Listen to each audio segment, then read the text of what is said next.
Ről van szó, technikai újításokkal gondolkoznak, és van egy vidéki üzemegységük is, egy vidéki telephelyet is létrehoztak, oda helyezték a gyártásnak a jó részét.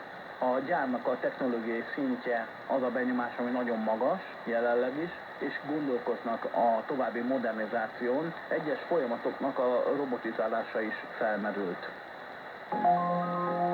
századi történelem. Viharos események magyar szemmel.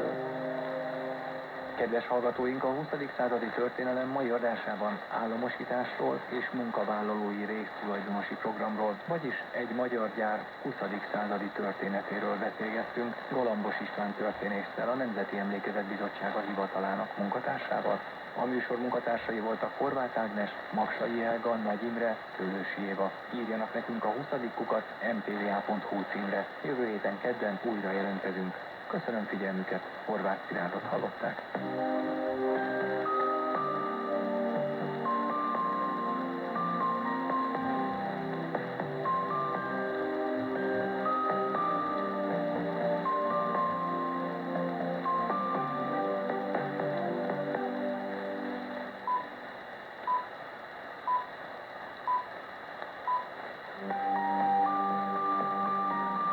Kossuth Rádió. Otthon a világban.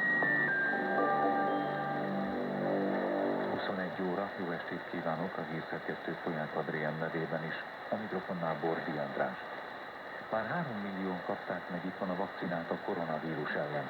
Ezt Orbán Viktor jelentette be közösségi oldalán. A kormányfő újabb mérföldkőnek nevezte a 3 millió beoltott elérését. Az átoltottság ezzel 30%-ra nőtt.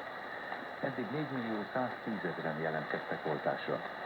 Közben már 6 féle vakcina érhető el Magyarországon, mert hogy ma megérkezett az első Janssen szállítmány is. Ha csaknem 29.000 adag amerikai vakcinát a tervek szerint jövő héttől használják. Várhatóan hajnalban érkezik 120.000 második dózisú Sputnik vakcina is. Tetőzik a harmadik hullám, de még mindig sokan szorulnak kórházi kezelésre, közölte az országos tisztifőorvos. Müller Cecília hozzátette, hogy a brit mutáns olyan súlyos megbetegedést okoz, amely miatt fiatalok kerülnek kórházba. Hangsúlyozta, a fertőzési láncok megszakítása a szabályok betartásával és oltással érhető el. Ismét hangsúlyozta, hogy a hazánkban elérhető vakcinák biztonságosak és hatékonyak a súlyos megbetegedéssel szemben. 10 oltásra jelentkezett pedagógus közül 9 már megkapta a vakcinát. Az Emberi Erőforrások minisztere közösségi oldalán azt írta,